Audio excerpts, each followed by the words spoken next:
Welcome to Season 2, Episode 8 of Keke's Guide to Training Your Human.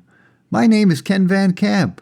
In each episode, Keke presents a dog's perspective on life and growing up in the human world. In this episode, Keke takes a walk through the city and finds some disheartening news. I hope you enjoy our presentation as we start with Lesson 64, Searching for Green Among the Gray. Walking and sniffing in a poisoned world. Daddy and I were walking in a small city, not so far from home, but far enough that the smells of our neighborhood were undetectable. Trotting down the sidewalk, I wagged my tail in anticipation of all the new sights, sounds, and smells I'd meet on our walk today. Daddy held my leash tightly, guiding me through the urban jungle. But as we ventured further, my excitement waned. My nose twitched with the acrid scent of exhaust fumes in the morning air. Cars whizzed by, leaving behind a noxious smoke that stung my nostrils and made me sneeze. We turned a corner and entered a park where I expected solace among the trees, grass, and bushes. Finally, a place more like home. As we approached the pond, however, it was challenging to find smells of nature. The water was murky, its surface covered with a filmy scum and floating debris. Discarded bags and other trash clung to the reeds along the shore. Where I was used to hearing birds and seeing squirrels and ducks by the water's edge, I found beer cans, discarded wine bottles, and small bits of detritus. I reached out to move some debris but recoiled at the foul stench. This was not the refreshing oasis I hoped for. As we continued past the pond, the signs of human misuse and abuse were overwhelming. Everywhere I saw signs of man, but few signs of nature. Smog-filled skies, litter-strewn streets, polluted waterways.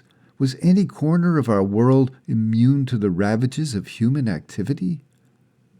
Daddy had a bag in his pocket and stooped to retrieve trash while I sniffed for signs of life. It wasn't long before he filled his bag, and I silently applauded his efforts to make a small difference. Walking along a nearby tree-lined street, I caught the sweet scent of flowers in bloom. I heard the rustle of a small, unseen creature foraging in the leaves under a nearby bush. I stopped to sniff, and although I could not identify its smell, my mood was lifted by the tiny bit of wildlife I sensed in the polluted city. As we left the ravages of urban decay, I reflected on its inhabitants. Didn't any nearby residents care enough to pick up the trash left in their park? Did they think it was someone else's job? Or had they just given up hope? Oh, humans, it's not bad enough that you're smogging up the air with your cars and factories, melting the polar ice caps with your greenhouse gases, and killing the fish and inundating our food supply with microplastics.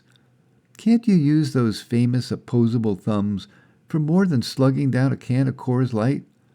Maybe pick them up, too.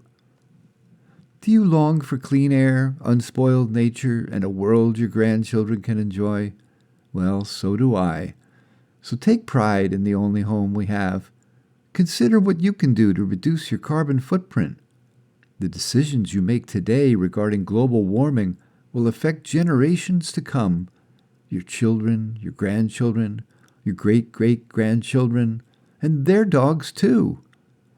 Be the human your dog thinks you are.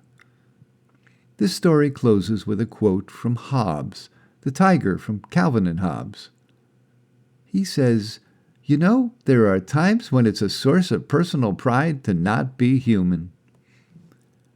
Thank you for listening to this episode of Keke's Guide to Training Your Human. I'm Ken Van Camp, and I hope you've enjoyed this performance. If so, please rate it and leave feedback. You can post feedback on our Facebook page or email. The addresses are in the episode description.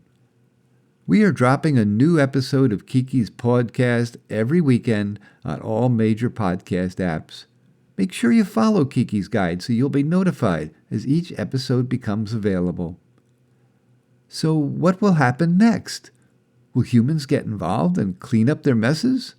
Be sure to join us for the next episode of Keke's Guide to Training Your Human and find out.